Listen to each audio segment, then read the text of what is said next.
Well, hi there everyone. This is Dave DeBow, and this is just a quick follow-up video answering some of the questions that came in from our live webinar that I held, well, today it's last night on Thursday, June the 13th, the 5 steps to rent to own success.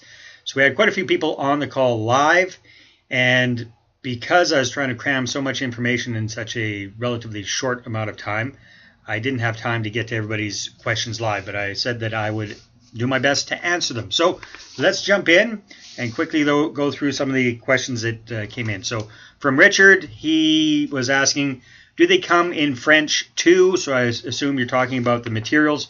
No, Richard, unfortunately, even though my last name is Dubois, I don't speak French worth a darn. I'm very, very sorry about that. So the materials are all in English. Question is, does this work in Quebec? Yes, good news. Yes, it most definitely does work in Quebec. We have several students in Quebec, and best of all, because there was when I was in Montreal speaking last year, that was a big concern that rent-own doesn't work in Quebec. And luckily, I actually met 4 or 5 different investors who were actually actively doing rent-own there, so it does work. And as far as the Quebec paperwork, I've got I don't have that paperwork myself. However, I do have contacts with people who do and who make that available at a very, very reasonable cost. It costs them thousands of dollars to get it put together. I think they charge $500 for it or something like that. Okay, Bryce had some good questions as well. So, do you ask for proof of cash on hand? So I'm thinking this had to do with the non-refundable option fee part that we were talking about. Basically, I don't get started, Bryce, until I've got their cash in my hands. So that's the proof that I'm looking for. They have to pay their non-refundable option fee up front. I try to get as much of that as possible ahead of time, at least $4,000 to get started. And then the rest, whatever the rest is, has to be paid before we take the final subjects off the property. That's very important, before the final subjects come off the property. Then we were talking about the marketing. He says, even with all the technology out there, vehicle signage is the best. What about traffic that Kijiji gets? So this was talking about marketing. I addressed this a little bit, but again, reinforcing that it's not about doing one thing or the other. It's about doing as many things as possible at the same time. You're going to get much, much more traffic from Kijiji and Craigslist and other online sources than you will from your vehicle signage. However, difference between quantity and quality. I have found in my personal experience that the quality of the people that stop me and talk with me when they see vehicle signage or call for my business cards or tear tab signs or even newspaper ads, the quality, the interest level tends to be higher than people that are just kind of surfing around online. That's what I've found. So it's not one or the other, it's both. Simon asks here, does it include the Quebec market? Very different market, the civil code they operate under. Okay, again, we talked about that. Yes, it does work in Quebec. Questions from Alan. What are your legal fees, survey fees? Who covered them? Okay, so I guess you're talking about when you're initially getting into purchasing a property, where do all those fees come in? Again, that's bundled in. If we're working with an investor, that's part of their initial investment cost. That gets bundled in with my initial starting price for the deal. So the price that we start from with my tenant buyer is whatever all of our costs are to buy the property. So that's the purchase price, closing costs, property transfer tax, any other property inspection fees, anything that is involved in getting the deal up and going. That's our starting point, and then we appreciate it on top of that. I hope that answers that question there, Alan. Deposit. Would the deposit go to escrow for a lengthy term? Very good question. So again, about the initial non-refundable option fee, there are 2 ways to do it. One way is you're very, very, very conservative. You take your option fee and your rental credits, you put that in a completely separate bank account. You let that build up over the term so that you can show the bank or the mortgage company that's doing the financing for your client at the end that all of their money is put aside. That's one way to do it. Personally, I don't do that. What I do and what I teach is that you're able to use that money, but you have to have a very, very clear paper trail of the money coming in, and you have to have a very clear explanation in your paperwork, which we do, about what part is rent, what portion is rental credits, and the fact that all of that is getting applied towards their down payment when they purchase the property. So it's very, very important to have a clear paper trail.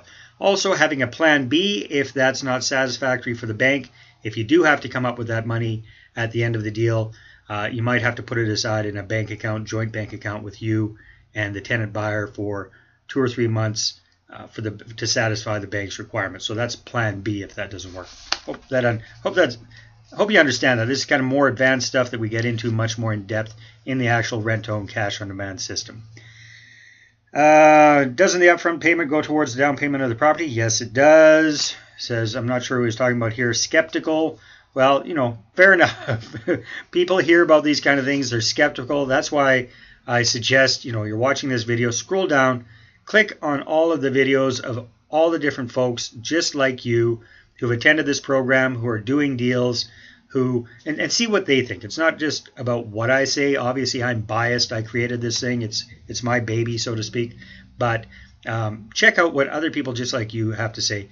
And that's why I have not 1 but 2 guarantees on the whole program. Put it to use. Try it out. If you don't like it, you got 30 days. You can send it all back for a complete refund. If you do like it, like most people do, then take action on it. If you really give it a good college try and you don't get the results that I'm talking about, let me know. Just show me that you've really given it a good try and I'll refund you all of your money. It doesn't get any better than that. I mean, that's how I take the risk away from you and put it firmly on my shoulders. So if you're skeptical, I can understand it, and that's why I do my best to do what is called a risk reversal to make you feel as comfortable as humanly possible. Plus, I'm easy to find. All my contact information is all over the place, so you really don't need to be skeptical about that. Okay, then we had a whole bunch of questions from Hannah, so I'll just cover a couple of them because I replied to her personally on this. Profits, are they pre-income tax? Are you taxed at the top rate? Depends on how you set things up, Anna. I've set up my business through a corporation. You don't need to do that. But if you're doing this as an active business, my accountant has told me that this is active business income and goes into your business and gets taxed at whatever your business rate is. So that's how I'm set up. Get it checked out with your accountant. We're talking about septic tanks and septic fields. She says you should have a clause there that it's inspected and cleaned. Yes, very, very good.